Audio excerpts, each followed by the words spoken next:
Good evening. Within a few hours, Hurricane Milton is expected to make landfall on the west coast of Florida, the western coast of Florida. Already we're seeing impacts from the storm, including significant winds and heavy rain. And there's also been frequent and widespread tornado warnings throughout the day, and they're continuing and expected to expand as Milton moves over land, including a few that have already touched down in South Florida.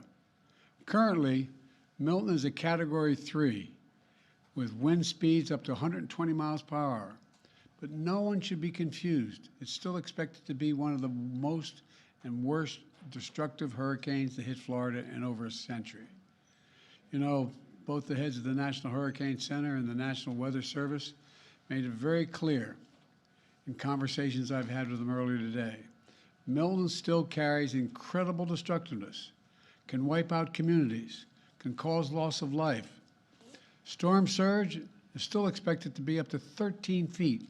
So I urge everyone in Hurricane Milton's path to listen to local officials and follow all the safety instructions they give.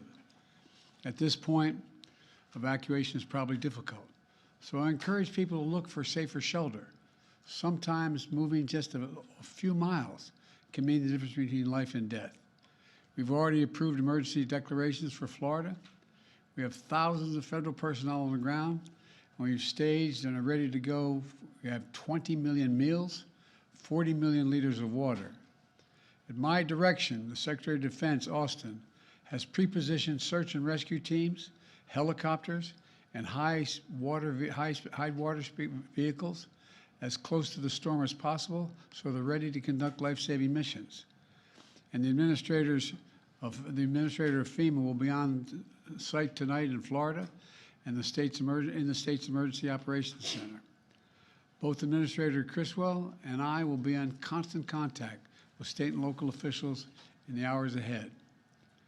Once the storm hits, we're going to work with state officials to clear debris, restore power, and do it as fast as possible. The Army Corps of Engineers will pump out water and decrease flooding. We've already directed the Department of Defense to be ready to provide active duty service members to support Florida after the storm surge if Governor DeSantis requests the help, which I expect he might, just like we did in North Carolina. I have surged over 1,000 U.S. Coast Guard personnel to perform search and rescue missions and reopen the port of Tampa as soon as possible. Now, I want to reiterate a point I made clear earlier today to the folks who have been impacted by Helene. This impact, and will be now impacted by Milton. Over the last few weeks, there's been reckless and irresponsible and relentless promotion of disinformation and outright lies about what's going on. It's undermining confidence in the people in Florida and incredible rescue and recovery work that has been undertaken. Literally, there are thousands of fellow Americans who are putting their lives at stake and putting on the line to do the dangerous work that needs to be done now. And it's harmful to those who most need the help. Quite frankly, these lies are un-American, and there's simply no place for them. Not now, not ever. Former President Trump has led this onslaught of lies. Assertions have been made that property is being confiscated. That's simply not true. They're saying people impacted by these storms will receive $750 in cash and no more. That is simply not true either. They're saying that money needed for these crises are being diverted to migrants. What the heck are they talking about? Stop it. It's outrageous. It's just not true. Now the claims are getting even more bizarre. Marjorie Taylor Greene, the congresswoman from Georgia, is now saying the federal government is literally controlling the weather. We're controlling the weather. It's beyond ridiculous. It's so stupid. It's got to stop. Let me close with this.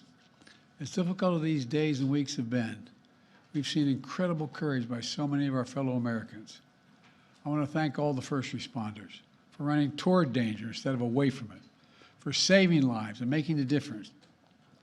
FEMA personnel risking their lives, climbing on hillsides to reach people who cut off by Helene. Army National Guard flying through the gale wind force it's amazing what they're doing.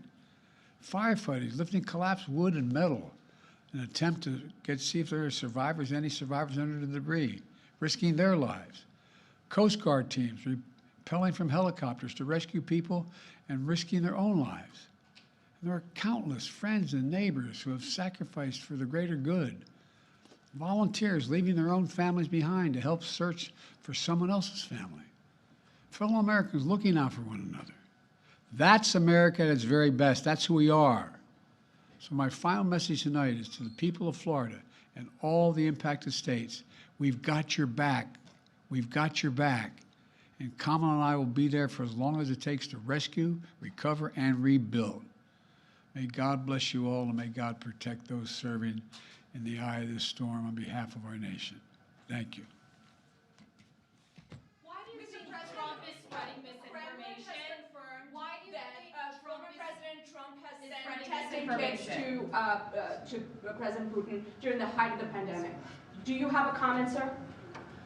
Why do you think Trump Speaking of un-American. Why do you think Trump is spreading misinformation? I don't know. I simply don't know. You can speculate, but I just find it, I've used the phrase more than I've used it ever in my whole career, un-American. It's un-American. It's not who the hell we are. What are they talking about?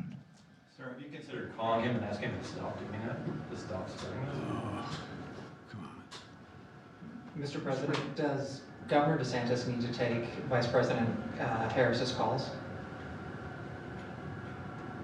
All I can tell you is I'm talking to Governor DeSantis. He's been very gracious. He's thanked me for all we've done. He knows what we're doing, and I think that's important.